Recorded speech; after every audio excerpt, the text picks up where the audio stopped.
Hello dear friends, ഇന്ന് നമ്മൾക്ക് മാത്സിൻ്റെ കുറച്ച് ക്വസ്റ്റ്യൻസ് നോക്കിയാലോ. സെക്രട്ടേറിയറ്റ് അസിസ്റ്റൻ്റ് എക്സാമിന്, PSCയുടെ എല്ലാ മിക്ക എക്സാമിനും, LGS ഉൾപ്പെടെ മിക്ക എക്സാമിനും, പിന്നെ റെയിൽവേ എക്സാമിനും എല്ലാം ചോദിക്കുന്ന, ബാങ്ക് എക്സാമിനും എല്ലാം ചോദിക്കുന്ന കുറച്ച് മാത്സാണ് ഞാനിപ്പോൾ സെക്രട്ടേറിയറ്റ് അസിസ്റ്റൻറ്റിന് റെയിൽവേയും ഉദ്ദേശിച്ച് മെയിനായിട്ട് എടുക്കുന്നുവെങ്കിലും എല്ലാ പരീക്ഷകൾക്കും യൂസ്ഫുള്ളായ കുറച്ച് മാത്സ് ക്വസ്റ്റ്യൻസാണ് ഞാൻ എൻ്റെ ഈ സമഗ്ര പരിശീലനത്തിലൂടെ നിങ്ങൾക്ക് പ്രാക്ടീസ് ചെയ്യിപ്പിച്ചുകൊണ്ടിരിക്കുന്നത്. ഇന്നത്തെ ഈ എപ്പിസോഡ് 6ലും നമ്മൾക്ക് കുറച്ച് പ്രധാനപ്പെട്ട കുറച്ച് മാത്സ് ക്വസ്റ്റ്യൻസ് നോക്കാം. നല്ല സിമ്പിളായിട്ട് ഞാൻ എക്സ്പ്ലെയിൻ ചെയ്ത് തരുന്നതായിരിക്കും. അത് നല്ലതുപോലെ മനസ്സിലാക്കി പഠിച്ച് എക്സാമിന് എഴുതുക. നല്ല മാർക്ക് കരസ്ഥമാക്കി റാങ്ക് ലിസ്റ്റിൽ ഇടം നേടുക. മാത്സ് ബുദ്ധിമുട്ടാണെന്ന് വിചാരിക്കേണ്ട കാര്യമൊന്നുമില്ല. ശ്രദ്ധിച്ച് മനസ്സിലാക്കിയാൽ മതി. നല്ല ഈസി ആയിട്ടുള്ളൊരു ടോപ്പിക്കാണ് മാത്സ്. ഈ എപ്പിസോഡിലെ ആദ്യത്തെ ക്വസ്റ്റ്യൻ നോക്കിയാലോ. 2007 ജനുവരി 1 തിങ്കൾ എങ്കിൽ ഫെബ്രുവരി 1 ഏത് ദിവസം? 2007 ജനുവരി 1 തിങ്കൾ എങ്കിൽ ഫെബ്രുവരി 1 ഏത് ദിവസം? ഇവിടെ നമ്മൾ ശ്രദ്ധിക്കാനുള്ള കാര്യം എന്താണെന്ന് വെച്ചാൽ ജനുവരി 1 തിങ്കളാണ്. അപ്പോൾ ജനുവരിയിൽ ടോട്ടൽ എത്ര ദിവസം ഉണ്ട് എന്ന് നോക്കണം. ജനുവരി 31 ദിവസമുണ്ട്, 31 ഡേയ്സ് ഉണ്ട് ജനുവരിയിൽ. അപ്പോൾ ഈ 1 തിങ്കൾ കഴിഞ്ഞ് പിന്നെ 30 ദിവസമുണ്ട്. അതുപോലെ ഫെബ്രുവരി 1 അതിൽ ഒരു ദിവസമുണ്ട്. അപ്പോൾ ടോട്ടൽ നമ്മൾക്ക് 30 + 31 ദിവസം. ആ 31 ദിവസത്തിൽ ഉള്ള ഡേ ഏത് എന്നാണ് ചോദിച്ചിരിക്കുന്നത്. ദിവസം ഏതാണ് എന്ന് ചോദിച്ചിരിക്കുന്നത്. അപ്പോൾ ഈ 31 ദിവസം നമ്മൾക്ക് ഉള്ളതിനെ നമ്മൾ 7 കൊണ്ട് ഡിവൈഡ് ചെയ്താൽ, ഇപ്പോൾ ഇന്ന് തിങ്കളാണെങ്കിൽ 7ാമത്തെ ദിവസമായിരിക്കുമല്ലോ അടുത്ത തിങ്കൾ വരുന്നത് 7 ദിവസം കഴിഞ്ഞ്. അപ്പോൾ അങ്ങനെ നമ്മൾ 7 കൊണ്ട് ഡിവൈഡ് ചെയ്യുകയാണെങ്കിൽ നമ്മൾക്ക് ടോട്ടൽ 31 കിട്ടും. ആ 31നെ നമ്മൾ 7 കൊണ്ട് ഡിവൈഡ് ചെയ്യുമ്പോൾ നമ്മൾക്ക് 3 ശിഷ്ടം വരണുണ്ട്. 4 × 7 28. അത് കഴിഞ്ഞ് നമ്മൾക്ക് 3 ശിഷ്ടം വരുന്നുണ്ട്. അപ്പോൾ നമ്മൾക്ക് തിങ്കൾ എന്നുള്ളത് 3 ദിവസം മാറ്റി നമ്മൾ എണ്ണണം. അപ്പോൾ ചൊവ്വ, ബുധൻ, വ്യാഴം. ആ വ്യാഴമായിരിക്കും നമ്മളുടെ കറക്റ്റ് ആൻസർ. 3 ദിവസം തള്ളി നമ്മൾ 3 ശിഷ്ടം വന്ന കാരണം 3 ദിവസം തള്ളിയ ദിവസമായിരിക്കും. അപ്പോൾ നമ്മൾക്ക് ഈ ജനുവരി 1 തിങ്കളാണെങ്കിൽ ഫെബ്രുവരി 1 വ്യാഴമായിരിക്കും. അടുത്ത ക്വസ്റ്റ്യൻ നോക്കാം. ഒരു ക്ലോക്കിലെ സമയം 2:30 ആയാൽ മണിക്കൂർ, മിനിറ്റ് സൂചികൾക്കിടയിലെ കോണളവ് എത്ര? ഒരു ക്ലോക്കിലെ സമയം 2:30 ആയാൽ മണിക്കൂർ, മിനിറ്റ് സൂചികൾക്കിടയിലെ കോണളവ് എത്ര? ഇവിടെ നമ്മൾക്ക് ഈ കോണളവ് കണ്ടുപിടിക്കാൻ ഒരു ഫോർമുലയുണ്ട്. 60h - 11m / 2. 60 × h എന്ന് പറയുമ്പോൾ ഈ h നമ്മൾക്ക് തന്നിട്ടുള്ള മണിക്കൂറാണ്, ആ മണിക്കൂറാണ്. 11m എന്ന് പറയുമ്പോൾ നമ്മൾക്ക് തന്നിട്ടുള്ള മിനിറ്റാണ്, ആ m എന്ന് പറയുന്നത്. അപ്പോൾ ഇവിടെ h നമ്മൾക്ക് 230 ആണല്ലോ. അപ്പോൾ നമ്മളുടെ h 2ഉം m 30യുമാണ്. അപ്പോൾ നമ്മൾ 60h - 11m / 2വിൽ ഈ hഉം mഉം റീപ്ലേസ് ചെയ്യുമ്പോൾ 60 × 2 - 11 × 30 / 2 എന്ന് കിട്ടും. അപ്പോൾ നമ്മൾക്കറിയാം 60 × 2 എന്ന് പറഞ്ഞാൽ 120 ആണ്. 11 × 30 എന്ന് പറഞ്ഞാൽ 330 ആണ്. അപ്പോൾ 120 - 330 / 2 എന്ന് കിട്ടും. 120 - 330 / 2 എത്രയാണ്? 210 / 2. 210 / 2 എന്ന് കിട്ടും. 210 / 2 എത്രയാണ്? 105 ഡിഗ്രി. അപ്പോൾ കോണളവ് കണ്ടുപിടിക്കാൻ പറഞ്ഞാൽ അവർ മണിക്കൂർ സൂചിക്കും മിനിറ്റ് സൂചിക്കും ഇടയിലുള്ള കോണളവ് കണ്ടുപിടിക്കാൻ പറഞ്ഞാൽ ഈ ഫോർമുല അപ്ലൈ ചെയ്ത് നിങ്ങൾ ചെയ്യുക. 60h - 11m / 2. ഇനി നമ്മൾക്ക് അടുത്ത ക്വസ്റ്റ്യൻ നോക്കാം. ഒരാൾ 10 കിലോമീറ്റർ പടിഞ്ഞാറോട്ട് നടക്കുന്നു. അവിടെ നിന്ന് ഇടത്തോട്ട് 4 കിലോമീറ്റർ നടക്കുന്നു. വീണ്ടും ഇടത്തോട്ട് 13 കിലോമീറ്റർ നടന്നാൽ തുടങ്ങിയ സ്ഥലത്ത് നിന്ന് എത്ര കിലോമീറ്റർ അകലെയാണ് ഇപ്പോൾ അയാൾ നിൽക്കുന്നത്? ഇതിനെ നമ്മൾ ഒരു പടം വരച്ച് നമ്മൾ നോക്കണം. ഒരാൾ 10 കിലോമീറ്റർ പടിഞ്ഞാറോട്ട് നടക്കുന്നു. അപ്പോൾ നമ്മൾ ഇരിക്കുന്ന ഭാഗത്ത് നിന്നും നമ്മൾ വലത്തോട്ട് ഒരു ലൈൻ വരച്ചു എന്നിരിക്കട്ടെ. 10 കിലോമീറ്റർ പടിഞ്ഞാറോട്ട് നടന്നു. അവിടെ നിന്ന് ഇടത്തോട്ട് 4 കിലോമീറ്റർ നടക്കുന്നു.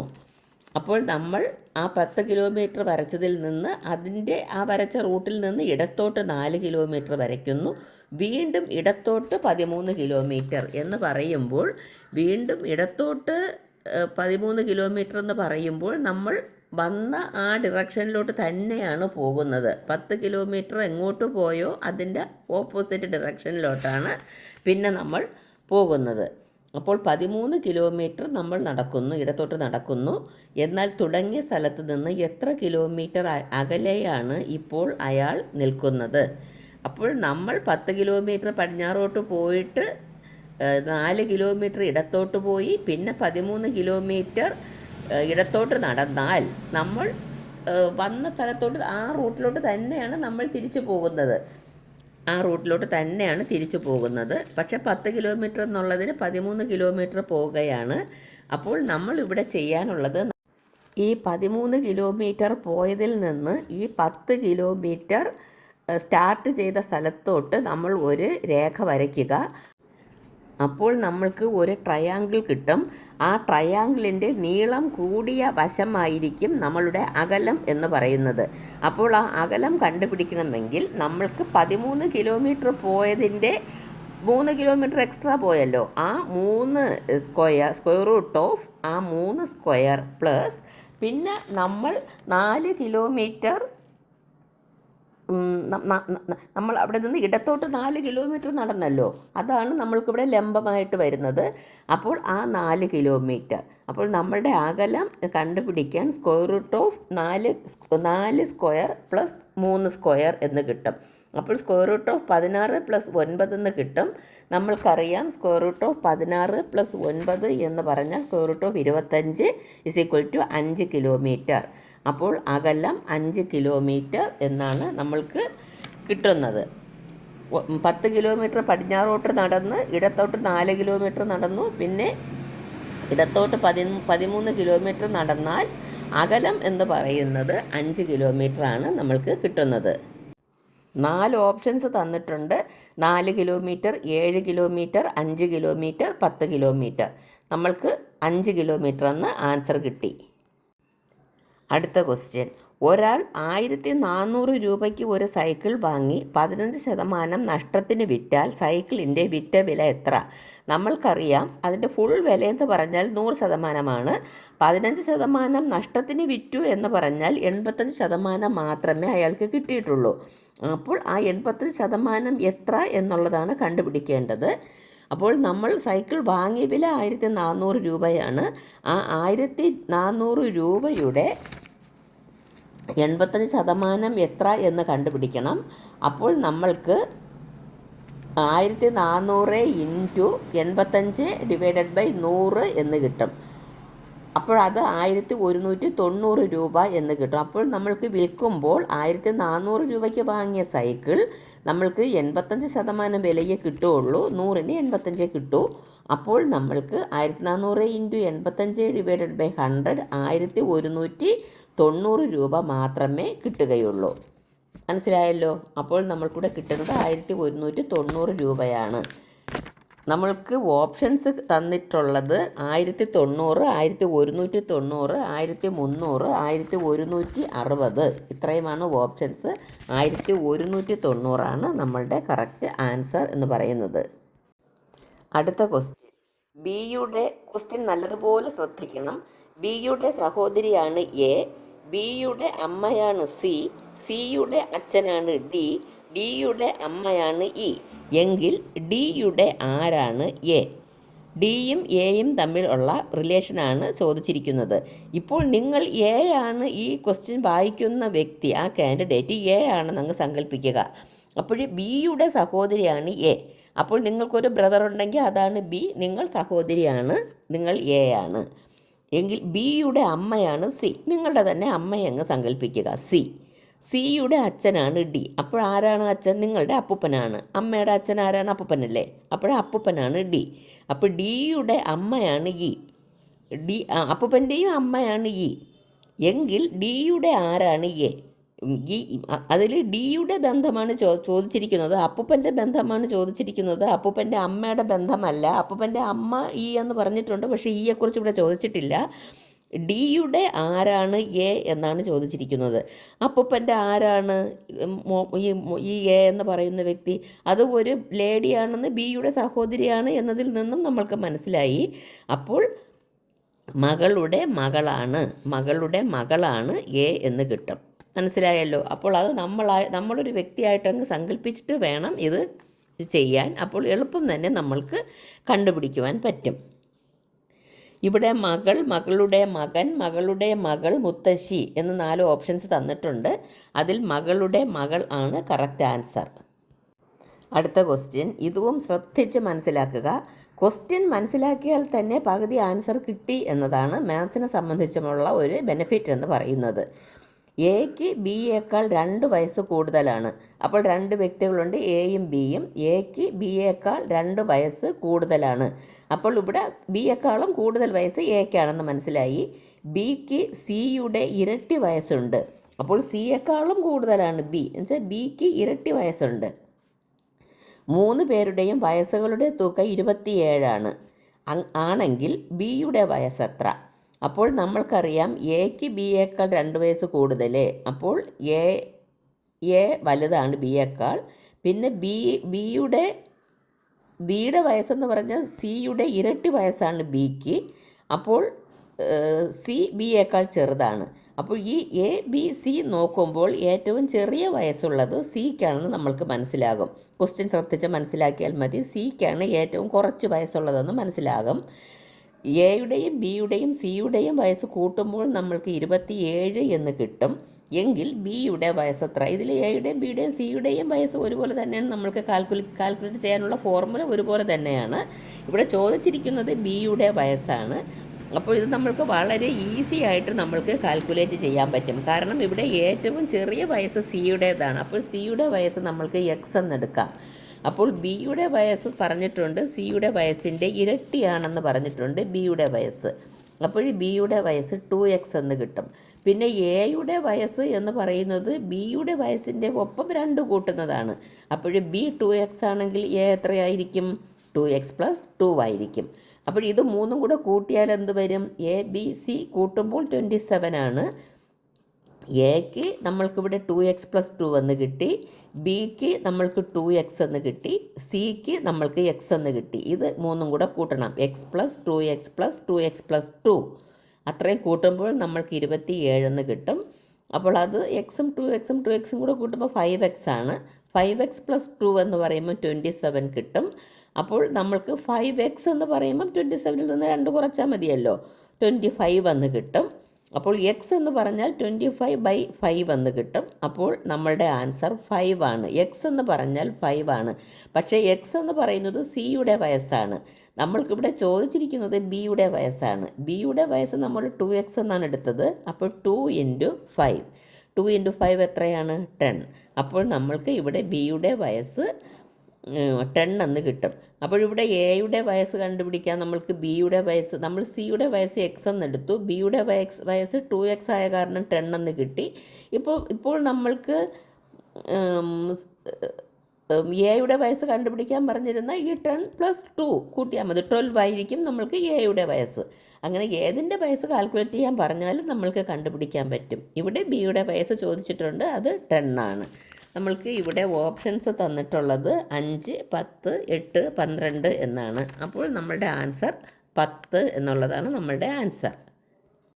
അടുത്ത ക്വസ്റ്റ്യൻ, ഒരു കോഡ് ഭാഷയിൽ പെൻസിൽ PENCILനെ RGPEKN എന്നെഴുതിയാൽ ക്രിക്കറ്റ് CRICKETA എങ്ങനെ എഴുതാം എന്നുള്ളതാണ്. ഇങ്ങനെ ഇത് എല്ലാ പരീക്ഷകൾക്കും ചോദിക്കുന്ന ഒരു ക്വസ്റ്റ്യനാണിത്. ഇത് കണ്ടുപിടിക്കാൻ വളരെ എളുപ്പമാണ്. ഈ PENCILും RGPEKNും തമ്മിലുള്ള റിലേഷൻ ആദ്യം കറക്റ്റായി മനസ്സിലാക്കുക എന്നുള്ളതാണ് നമ്മളുടെ ആദ്യ കടമ്പ. അപ്പോൾ നമ്മൾക്കറിയാം പെൻസിലിലെ പിയും RGPEKനിലെ ആറും തമ്മിൽ 2 അക്ഷരത്തിൻ്റെ ഡിഫറൻസാണ് ഉള്ളത്. പി കഴിഞ്ഞ് ക്യൂ കഴിഞ്ഞാണ് ആറ് വരണത്. അപ്പോൾ പി കഴിഞ്ഞ് ക്യൂ ഇല്ല, പിന്നെ ആറ് വരും. അതുപോലെ പെൻസിലിലെ ഇയും RGയിലെ ജിയും തമ്മിൽ 2 അക്ഷരത്തിൻ്റെ വ്യത്യാസമാണ്. ഇ കഴിഞ്ഞുള്ള എഫ് ഇല്ല, ജി വരും. അതുപോലെ എന്നിനും അതുപോലെ തന്നെയാണ്, ഒ ഇല്ല പി വരും. സിക്കും അതുപോലെ തന്നെയാണ്, ഡി ഇല്ല ഇ വരും. ഐക്കും അതുപോലെ തന്നെയാണ്, ജെ ഇല്ല കെ വരും. എല്ലിനും അതുപോലെ തന്നെയാണ്, എം ഇല്ല എൻ വരും. അപ്പോൾ നമ്മൾക്ക് ക്രിക്കറ്റിനെ എഴുതുക, CRACKETA എങ്ങനെ എഴുതാമെന്ന് ചോദിച്ചിരിക്കുകയാണ്. അപ്പോൾ ഇതുപോലെ രണ്ടക്ഷരം മാറ്റിയിട്ട് എഴുതിയാൽ മതി. സി എന്നുള്ള സ്ഥലത്ത് ഡി വരൂല, ഇ വരും. ആർ എന്നുള്ള സ്ഥലത്ത് ഒ വരൂല, LMNOPQR ST എസ് വരൂല, ടി വരും. ഐ എന്ന് പറയുമ്പോൾ ജെ വരൂല, കെ വരും. സി എന്ന് പറയുമ്പോൾ ഡി വരൂല, ഇ വരും. കെ എന്ന് പറയുമ്പോൾ എൽ വരൂല, എം വരും. ഇ എന്ന് പറയുമ്പോൾ എഫ് വരൂല, ജി വരും. ടി എന്ന് പറയുമ്പോൾ യു വരൂല, വി വരും. അപ്പോൾ നമ്മൾക്ക് ETKEMGV എന്ന് കിട്ടും. CRACKETA നമ്മൾക്ക് ETKEMGV എന്ന് എഴുതാം. ETKEMGV എന്ന് വരും. ഇവിടെ നമ്മൾക്ക് 4 ഓപ്ഷൻസ് തന്നിട്ടുണ്ട്. അതിൽ നമ്മൾ ET കണ്ടുപിടിക്കുമ്പം തന്നെ ആ വാക്കിൽ വേറെ ഒന്നുമില്ല. അപ്പോൾ നമ്മളുടെ ഓപ്ഷനിൽ ET വരുന്നത് തന്നെയാണ് നമ്മളുടെ ആൻസർ. നമ്മൾക്ക് എളുപ്പം എഴുതാൻ പറ്റും. രണ്ടാമത്തെ അക്ഷരത്തിൽ തന്നെ നമ്മൾക്കിവിടെ ഇത് കണ്ടുപിടിക്കാൻ പറ്റും ഓപ്ഷനിൽ നിന്ന്. 4 ഓപ്ഷൻസ് ഏതൊക്കെയാണെന്ന് വെച്ചാൽ DSJDLFU BQH BJDS. ഈ ഓപ്ഷൻസിന് ഇവിടെ പ്രസക്തിയില്ല, നമ്മളിങ്ങനെ കണ്ടുപിടിച്ച് എഴുതിയേ പറ്റുള്ളൂ.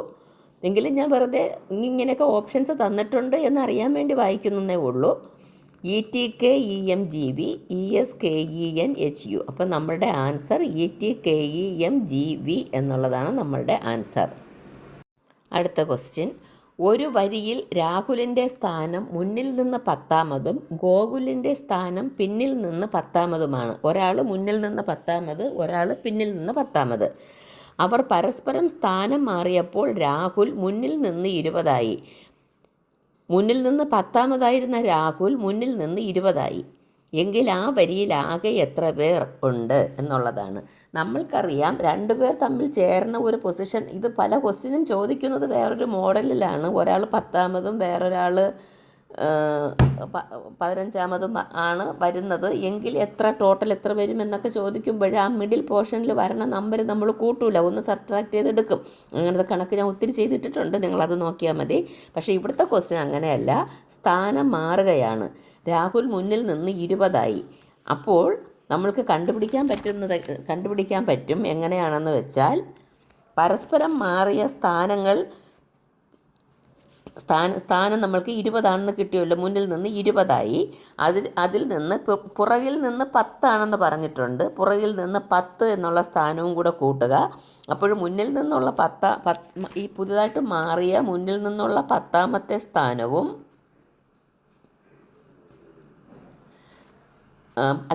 പരസ്പരം മാറിയപ്പോൾ മുന്നിൽ നിന്നുള്ള രാഹുലിൻ്റെ 20-മത്തെ സ്ഥാനവും ഗോകുലിൻ്റെ 10-മത്തെ സ്ഥാനവും, അങ്ങനെ ടോട്ടൽ നമ്മൾ കൂട്ടുമ്പോൾ 30 എന്ന് കിട്ടും. ആ 30-ൽ നിന്ന് കോമൺ ആയിട്ടുള്ള ഒരു നമ്പർ കുറയ്ക്കുക. അപ്പോൾ 30 - 1, അപ്പോൾ 29 എന്ന് കിട്ടും. അപ്പോൾ ആ വരിയിൽ ആകെ എത്ര പേർ ഉണ്ടായിരുന്നു എന്നാണ് ക്വസ്റ്റ്യൻ. ആകെ 29 പേർ ഉണ്ടായിരുന്നു.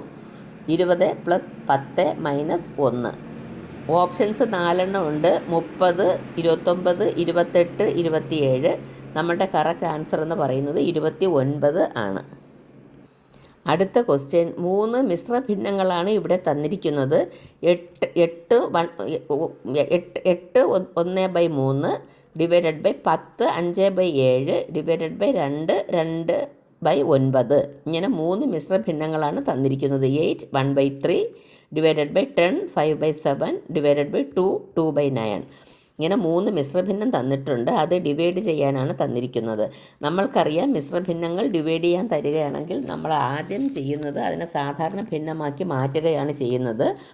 ഇവിടെ 8 1/3 എന്നുള്ളതിനെ 1/3 എന്നുള്ളതിനെ നമ്മൾ സാധാരണ ഭിന്നമാക്കുമ്പോൾ 8 × 3 മൾട്ടിപ്ലൈ ചെയ്യും. അപ്പം 24 പ്ലസ് മുകളിലുള്ള 1 പ്ലസ് ചെയ്യും. അപ്പം 25. നമ്മൾ ഛേദമായിട്ട് തന്നെ എഴുതും. അംശം 25 ആണ്. 25 ഡിവൈഡഡ് ബൈ 3 എന്ന് കിട്ടും. ഡിവൈഡഡ് ബൈ, അതുപോലെ 10 5/7 10 ഇൻറ്റു 7 70 എന്ന് കിട്ടും. 70 പ്ലസ് 5 75 ആണ്. അപ്പോൾ 75 ഡിവൈഡഡ് ബൈ 7 എന്ന് കിട്ടും. അറിയാമല്ലോ ഭിന്നസംഖ്യ ആക്കുമ്പോൾ ഡിവൈഡഡ് ബൈ 2/9 എന്നുള്ളത് 2/9 എന്നുള്ളതിന് നമ്മൾ ചെയ്യുമ്പോൾ 20 18 2 20 ആ 20 ഡിവൈഡഡ് ബൈ 9 എന്ന് കിട്ടും. അപ്പോൾ ഇത് മൂന്നും ഡിവൈഡ് ചെയ്യണം. 25 divided by 3 divided by 75 divided by 7 divided by 20 divided by 9. അപ്പോൾ ഇങ്ങനെ എല്ലാം ഡിവിഷൻ വരെയാണെങ്കിൽ അതിനെ നമ്മൾ തിരിച്ചിട്ട് മൾട്ടിപ്ലൈ ചെയ്താൽ മതി. അപ്പോൾ 25/3 25/3 ഇൻറ്റു മറ്റത് തിരിച്ചിടുകയാണ് 75/7 എന്നുള്ളത് 7/75 ഇൻറ്റു 20/9 എന്നുള്ളത് 9/20 എന്ന് വരും. അപ്പോൾ നമ്മൾ ഡിവൈഡ് ചെയ്യാനുള്ള രണ്ടെണ്ണത്തിനെയും നമ്മൾ തിരിച്ചിട്ട് മൾട്ടിപ്ലൈ ചെയ്തു. അപ്പോൾ അതെല്ലാം നമ്മൾ ചെയ്ത് വരുമ്പോൾ നമ്മൾക്ക് ആൻസർ 7/20 എന്ന് കിട്ടും. 7/20 എന്നാണ് നമ്മളുടെ ആൻസർ. നമ്മളിതെല്ലാം ക്യാൻസൽ ചെയ്യാൻ പറ്റുന്നതെല്ലാം ക്യാൻസൽ ചെയ്ത് കളയണം. കാരണം 3ഉം 9ഉം തമ്മിൽ ക്യാൻസൽ ചെയ്യുമ്പോൾ അവിടെ 3 വരും. 75ഉം 25ഉം തമ്മിൽ ക്യാൻസൽ ചെയ്യാം. അപ്പോൾ താഴെ 3 വരും. ആ താഴെ 3 വരുന്നതും മുകളിൽ 3 വരുന്നതും തമ്മിൽ ക്യാൻസലായി പോകും. പിന്നെ നമ്മൾക്ക് അവശേഷിക്കുന്നത് 7/20 മാത്രമാണ് നമ്മൾക്ക് അവശേഷിക്കുന്നത്. ഇവിടെ നമ്മൾക്ക് നമ്മുടെ ക്വസ്റ്റ്യനിൽ ഓപ്ഷൻസ് തന്നിട്ടുള്ളത് 3/20, 6/19, 7/20, 11/20 എന്നിങ്ങനെ 4 ഓപ്ഷൻസാണ് തന്നിട്ടുള്ളത്. നമ്മൾക്ക് 7/20 ആണ് നമ്മളുടെ ആൻസർ. അടുത്ത ക്വസ്റ്റ്യൻ, തുടർച്ചയായ 4 എണ്ണൽ സംഖ്യകളുടെ തുക 154 ആയാൽ ചെറിയ സംഖ്യ എത്ര? തുടർച്ചയായ 4 എണ്ണൽ സംഖ്യയുണ്ട്, അതിൻ്റെ തുക 154 അപ്പോൾ അതിൽ ചെറിയ സംഖ്യ ഏത് എന്നുള്ളതാണ് ക്വസ്റ്റ്യൻ. അപ്പോൾ നമ്മൾക്ക് ചെറിയ സംഖ്യ അതിൽ എക്സ് എന്നെടുക്കാം. അപ്പോൾ തുടർച്ചയായ സംഖ്യ ആയ കാരണം നമ്മൾക്ക് x+1, x+2, x+3 എങ്ങനെ എടുക്കാം. തുടർച്ചയായ 4 എണ്ണൽ സംഖ്യകളാണല്ലോ, അത് കാരണം. എന്നിട്ട് x+1, x+2, x+3 ഇതിൻ്റെ ടോട്ടൽ എന്ന് പറഞ്ഞിരിക്കുന്നത് 154 ആണ് തന്നിട്ടുണ്ട്. അപ്പോൾ നമ്മൾക്കിതെല്ലാം കൂടെ കൂട്ടാം. x+1 + x+2 + x+3 = 154 എന്ന് കിട്ടും. അപ്പോൾ ഈ എക്സും x+1, x+2, x+3 എന്ന് പറയുമ്പോൾ അത് 4x ആണല്ലോ. 4x + 1, 2, 3 അത് 6 ആണല്ലോ. അപ്പോൾ 4x + 6 എന്ന് പറയുന്നതാണ് 154 എന്ന് കിട്ടും. അപ്പോൾ 4x എന്ന് പറയുന്നത് ആ 154 നിന്നും നമ്മൾ 6 കുറയ്ക്കുമ്പോൾ 148 എന്ന് കിട്ടും. 148 എന്ന് കിട്ടും 4x. എക്സ് എന്ന് പറയുമ്പോൾ 148 ഡിവൈഡഡ് ബൈ 4 അത് 37 ആയിരിക്കും. ഒരു ചെറിയ സംഖ്യ അതുപോലെ നമുക്ക് ചെറിയ സംഖ്യ എന്ന് പറയുന്നത് എക്സ് ആണ്. ആ എക്സിനാണ് നമ്മൾ ചെറുതിനാണ് നമ്മൾ എക്സ് എന്ന് വാല്യൂ കൊടുത്തത്. അത് 37 എന്നാണ് കിട്ടുന്നത്. ചെറിയ സംഖ്യ 37 ആണ്. നമ്മൾക്കിവിടെ ഓപ്ഷൻസ് തന്നിട്ടുള്ളത് 36, 37, 38, 31 എന്നാണ്. നമ്മളുടെ കറക്റ്റ് ആൻസർ 37. അടുത്ത ക്വസ്റ്റ്യൻ വില കാണാനുള്ളതാണ്. വില കാണുക. നേരത്തെ നമ്മൾ ചെയ്തതുപോലെ ഒരു മിശ്രഭിന്നമാണ് ഇവിടെ തന്നിരിക്കുന്നത്. 50 3/4, 20 1/2, 10 1/4, 3/2 എന്ന 4 മിശ്രഭിന്നങ്ങളാണ് ഇവിടെ തന്നിരിക്കുന്നത്. ഇവയുടെ വില കാണുക എന്നാണ് പറഞ്ഞിരിക്കുന്നത്. 50 3/4 - 20 1/2 + 10 1/4 + 3/2 എത്ര? അതാണ് ക്വസ്റ്റ്യൻ. നമ്മൾക്കറിയാം മിശ്രഭിന്നം തരികയാണെങ്കിൽ നമ്മൾ അതിനെ സാധാരണ ഭിന്നമാക്കി മാറ്റണം. അപ്പോൾ സാധാരണ ഭിന്നമാക്കാനുള്ളത് എങ്ങനെയാണെന്ന് നിങ്ങൾക്കറിയാം. 50 3/4 സാധാരണ ഭിന്നമാക്കുമ്പോൾ 50ഉം 4ഉം തമ്മിൽ മൾട്ടിപ്ലൈ ചെയ്യും. പിന്നെ മുകളിലെ അംശത്തിലുള്ള 3 കൂടെ കൂട്ടും. അപ്പോൾ നമ്മൾക്ക് 50 × 4 200 എന്ന് കിട്ടും. 200 + 3 203 എന്ന് കിട്ടും. ഛേദം അതുപോലെ തന്നെ എഴുതും. 4 ചിഹ്നവും അതുപോലെ ഇടും മൈനസ്. പിന്നെ രണ്ടാമത്തെ മിശ്രഭിന്നം 20 1/2 എന്നുള്ളതാണ്. അപ്പോൾ 20നെ 2 കൊണ്ട് മൾട്ടിപ്ലൈ ചെയ്യുമ്പോൾ 40 കിട്ടും. അംശം 1 കൂട്ടുമ്പോൾ 41 കിട്ടും. ഛേദം അതുപോലെ എഴുതും 41/2. പിന്നെ ചിഹ്നം പ്ലസ് അതുപോലെ ഇടും. പിന്നെ 10 1/4 എന്നുള്ളത് 10നെ 4 കൊണ്ട് മൾട്ടിപ്ലൈ ചെയ്ത് 1 കൂട്ടുമ്പോൾ 41 എന്ന് കിട്ടും. ഛേദം 4 41/4 എന്ന് കിട്ടും. അടുത്ത ചിഹ്നം പ്ലസ് അതുപോലെ എഴുതും. പിന്നെ 3/2 എന്ന് തന്നെ നമ്മൾ എഴുതും. നമ്മൾക്ക് ക്വസ്റ്റ്യനിൽ 3/2 എന്ന് തന്നെയാണ് തന്നിട്ടുള്ളത്. അതുകൊണ്ട് 3/2 എന്ന് നമ്മൾ അതുപോലെ തന്നെ എഴുതും. അപ്പോൾ ഇത് നമ്മളുടെ ഛേദം നോക്കുകയാണെങ്കിൽ 4 2 4 2 ഇങ്ങനെ പല സംഖ്യകളാണ് കിടക്കുന്നത്. അതുകൊണ്ട് ലസാഗു കാണും. ലസാഗു കാണുമ്പോൾ നമ്മൾക്ക് കോമൺ ഫാക്ടർ 4 എന്ന് കിട്ടും. അപ്പോൾ 4-ൽ ആദ്യത്തെ ഛേദം 4 തന്നെ ആയ കാരണം ആദ്യത്തെ അംശത്തിന് വ്യത്യാസം വരില്ല. 203 എന്ന് തന്നെ എഴുതും. 203 മൈനസ്. പക്ഷേ രണ്ടാമത്തെ ഛേദം 2 ആയ കാരണം നമ്മൾക്ക് LCM വഴി ലസാഗു വഴി കിട്ടിയ 4-നെ നമ്മൾ ഡിവൈഡ് ചെയ്യുമ്പോൾ നമ്മൾക്ക്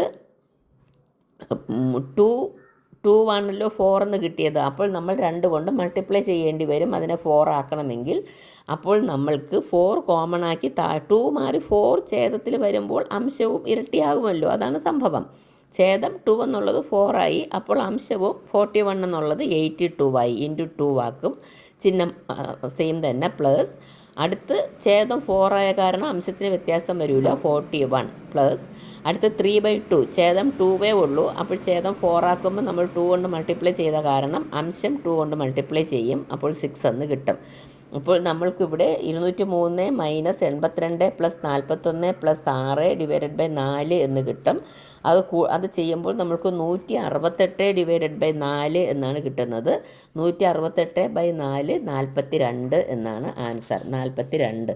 അപ്പോൾ നമ്മളുടെ ഇവിടുത്തെ വില കാണാനുള്ള ക്വസ്റ്റ്യൻ്റെ ആൻസർ എന്ന് പറയുന്നത് 42 ആണ്. 4 ഓപ്ഷൻസ് ഉണ്ട്. 40, 40.5, 42.4, 40.75, 42. അങ്ങനെ 4 ഓപ്ഷൻസ് ഉണ്ട്. നമ്മളുടെ ആൻസർ 42. 42 ആണ് നമ്മളുടെ ആൻസർ എന്ന് പറയുന്നത്. അടുത്ത ക്വസ്റ്റ്യൻ. ഒരു പരീക്ഷയിൽ വിജയിക്കാൻ 35% മാർക്ക് വേണം. 100 മാർക്ക് നേടിയ കുട്ടി 40 മാർക്കിൻ്റെ കുറവിൽ പരാജയപ്പെട്ടുവെങ്കിൽ എത്ര മാർക്കിനാണ് പരീക്ഷ നടത്തിയത്? അപ്പോൾ ടോട്ടൽ എത്ര മാർക്കിന് പരീക്ഷ നടത്തി എന്നാണ് ക്വസ്റ്റ്യൻ. പക്ഷേ ജയിക്കണമെങ്കിൽ എത്ര മാർക്ക് വേണമായിരുന്നു? 140 മാർക്ക് വേണമായിരുന്നു. കാരണം ആ കുട്ടി 100 മാർക്ക് നേടിയപ്പോൾ 40 മാർക്കിൻ്റെ കുറവിലാണ് ആ കുട്ടി തോറ്റത്. അപ്പോൾ ജയിക്കാൻ 140 മാർക്ക് വേണമെങ്കിൽ എത്ര മാർക്കിനായിരിക്കും പരീക്ഷ നടത്തിയത്? അതാണ് കണ്ടുപിടിക്കേണ്ടിയിരിക്കുന്നത്. അപ്പോൾ ജയിക്കാൻ വേണ്ട പെർസെൻറ്റേജ് എത്രയാണ്? 35%. അപ്പോൾ 35% എന്ന് പറയുന്നതാണ് 140 മാർക്ക്. അത്രയും കിട്ടിയാലല്ലേ കുട്ടി ജയിക്കുകയുള്ളൂ. അപ്പോൾ അപ്പോൾ നമ്മൾക്ക് ഇവിടെ കണ്ടുപിടിക്കേണ്ടത് എങ്ങനെയെന്ന് വെച്ചാൽ 100 മാർക്ക് നേടിയ കുട്ടി 40 മാർക്കിന് തോറ്റതിനാൽ വിജയിക്കാൻ 140 വേണമെന്ന് നമ്മൾക്കറിയാം. 35% വേണമെന്നും പറഞ്ഞു. അപ്പോൾ 35% എന്ന് പറയുന്നതാണ് 140 എന്ന് നമ്മൾക്കറിയാം. പക്ഷേ ഈ പരീക്ഷയ്ക്ക് വേണ്ട 100% അല്ലേ അതിൻ്റെ ഫുൾ മാർക്ക്. അതാണ് കണ്ടുപിടിക്കേണ്ടത്. ആ കണ്ടുപിടിക്കേണ്ട 100% മാർക്കിനെ നമ്മൾ എക്സ് എന്നെടുക്കാം. സപ്പോസ് എക്സ് ആണ് 100% മാർക്ക്. 100% = എക്സ് എന്നെടുത്തു. അപ്പോൾ ഈ എക്സിൻ്റെ 35%ആണല്ലോ ടോട്ടൽ മാർക്കിൻ്റെ 35%ആണല്ലോ ജയിക്കാൻ വേണ്ടത്. അതാണ് 140. അപ്പോൾ ഈ എക്സ് ഇൻറ്റു 35/100 അതാണ് 35% എന്ന് പറയുന്നത്. എക്സ് ഇൻറ്റു 35/100 എന്ന് പറയുന്നതാണ് 140. അപ്പോൾ അതിൽ നിന്ന് നമ്മൾ ക്രോസ് മൾട്ടിപ്ലൈ ചെയ്യുമ്പോൾ x into 35 divided by 100 into 140 എന്ന് കിട്ടും. ഞാൻ പറയുന്നതിൻ്റെ ഒപ്പം ഞാൻ എഴുതിയിടുന്നതും കൂടെ നിങ്ങൾ നോക്കുക. എക്സ് ഇൻറ്റു 35 = 100 ഇൻറ്റു 140 എന്ന് കിട്ടും. അപ്പോൾ അതിൽ നിന്ന് എക്സ് കണ്ടുപിടിക്കുക. എക്സ് എന്ന് പറഞ്ഞാൽ 140 ഇൻറ്റു 100 ഡിവൈഡഡ് ബൈ 35 എന്ന് കിട്ടും. അപ്പോൾ അത് കാൽക്കുലേറ്റ് ചെയ്തെടുക്കുമ്പോൾ നമുക്ക് 400 എന്നാണ് കിട്ടുന്നത്. ജയിക്കാൻ 140 മാർക്കാണ് വേണ്ടതെങ്കിൽ ടോട്ടൽ പരീക്ഷ നടത്തിയത് 400 മാർക്കിനാണ്. 35% വെച്ച് ജയിക്കാനാണെങ്കിൽ 400 മാർക്കിനാണ് പരീക്ഷ നടത്തിയത്. കണ്ടുപിടിക്കാൻ നല്ല എളുപ്പമാണ്. ഇത് നമ്മൾക്ക് അല്ലാതെ തന്നെ ഗസ് ചെയ്തുമൊക്കെ കണ്ടുപിടിക്കാം. പക്ഷേ കാൽക്കുലേഷൻ ഈ രീതിയിലാണ്. ഈ കാൽക്കുലേഷനുള്ള 2-3 കണക്കുകൾ നിങ്ങൾ ചെയ്ത് പഠിച്ചാൽ അതിന് ശേഷമുള്ള കണക്ക് നിങ്ങൾക്ക് ഗസ് ചെയ്ത് തന്നെ കണ്ടുപിടിക്കാൻ പറ്റും 1 സെക്കൻഡ് കൊണ്ട്. അപ്പോഴിവിടെ നമ്മൾക്ക് ഓപ്ഷൻസ് 200, 400, 500, 300 എന്ന് തന്നിട്ടുണ്ട്. 400 ആണ് നമ്മളുടെ റൈറ്റ് ആൻസർ. അടുത്ത ക്വസ്റ്റ്യൻ.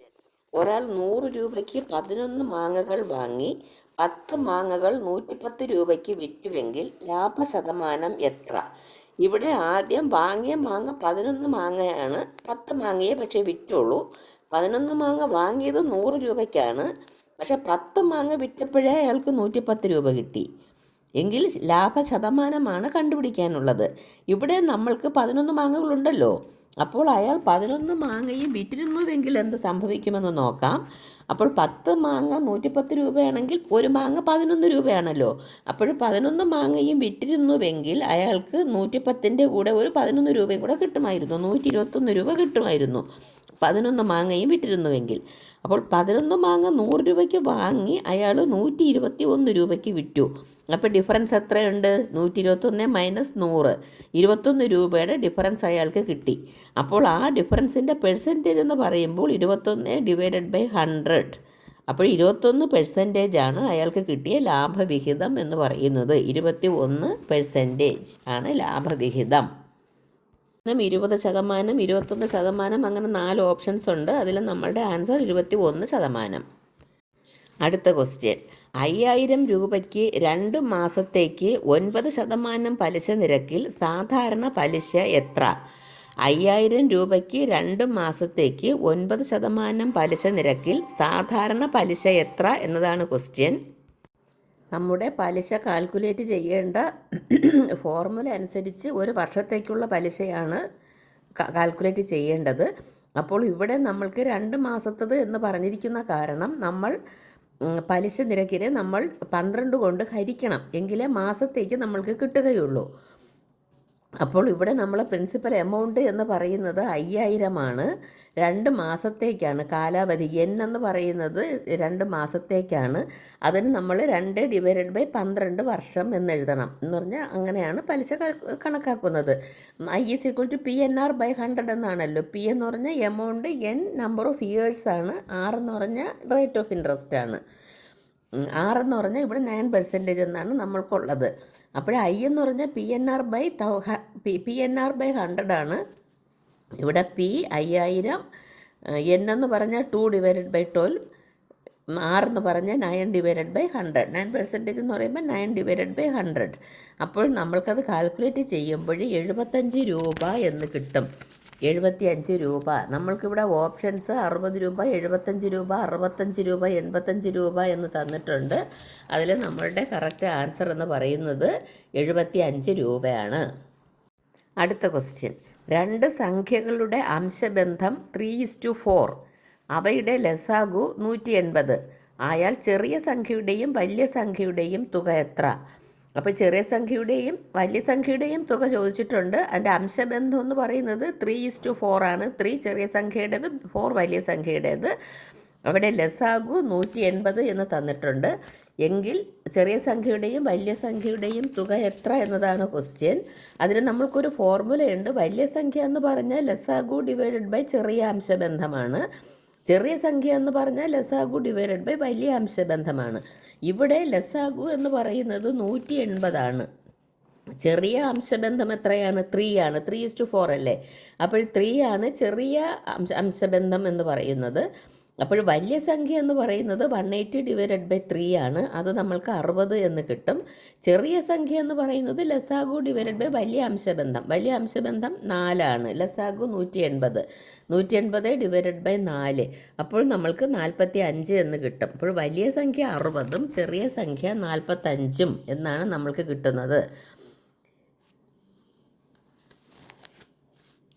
പിന്നെ നമ്മൾക്ക് ക്വസ്റ്റ്യനിൽ ചോദിച്ചിരിക്കുന്നത് വലിയ സംഖ്യയുടെയും ചെറിയ സംഖ്യയുടെയും തുക എത്രയെന്നാണ്. അപ്പോൾ തുക കണ്ടുപിടിക്കാനാണെങ്കിൽ ഇത് രണ്ടും തമ്മിൽ നമ്മൾ കൂട്ടണം. അപ്പോഴാണ് തുക കിട്ടുന്നത്. 60ഉം 45ഉം കൂടെ കൂട്ടണം. 60ഉം 45ഉം കൂടെ കൂട്ടുമ്പോൾ നമ്മൾക്ക് 105 എന്ന് കിട്ടും. നമ്മൾക്ക് ഓപ്ഷനിൽ 105, 120, 100, 90 എന്ന് തന്നിട്ടുണ്ട്. നമ്മൾക്ക് കറക്റ്റ് ആൻസർ എന്ന് പറയുന്നത് 105 ആണ്. 60 + 45, 105. ഇന്നത്തെ ഈ മാത്സിൻ്റെ വീഡിയോ ഇവിടെ അവസാനിക്കുകയാണ്. ഞാൻ പഠിപ്പിച്ചത് എല്ലാവർക്കും നല്ല രീതിയിൽ മനസ്സിലായി എന്ന് വിചാരിക്കുന്നു. എന്തെങ്കിലും സംശയമുണ്ടെങ്കിൽ നിങ്ങൾ കമൻറ്റിൽ ഇടുക, ഞാൻ എക്സ്പ്ലനേഷൻ തരുന്നതായിരിക്കും. എൻ്റെ ഈ ചാനൽ നിങ്ങൾക്ക് ഇഷ്ടപ്പെട്ടു എന്നുണ്ടെങ്കിൽ നിങ്ങൾ ലൈക്ക് ചെയ്യുക. നിങ്ങൾ പരമാവധി ഫ്രണ്ട്സിനെല്ലാം ഷെയർ ചെയ്ത് കൊടുത്ത് സബ്സ്ക്രൈബ് ചെയ്യുക. സബ്സ്ക്രൈബ് ചെയ്താൽ മാത്രമേ ഞാൻ മുൻപിട്ട വീഡിയോകളും ഇനി ഇടാൻ പോകുന്ന വീഡിയോകളും എല്ലാം ലഭ്യമാകുകയുള്ളൂ. ഇത് എൻ്റെ വീഡിയോ എല്ലാം നല്ല രീതിയിൽ മാത്സിൻ്റെ മാത്രമല്ല എല്ലാ ടോപ്പിക്കിൻ്റെതും PSC പരീക്ഷയുമായി ബന്ധപ്പെട്ട എല്ലാ ടോപ്പിക്കിൻ്റെതും ഞാൻ ഇട്ടിട്ടുണ്ട്, ഇനി ഇടുന്നുണ്ട്. എൻ്റെ എല്ലാ വീഡിയോയും ലഭിക്കുന്നതിനും അതെല്ലാം നല്ലതായി പഠിക്കുന്നതിനും എൻ്റെ ചാനൽ സബ്സ്ക്രൈബ് ചെയ്യുക. നല്ല റാങ്ക് വാങ്ങി റാങ്ക് ലിസ്റ്റിൽ ഇടം നേടുക. All the best. Thank you.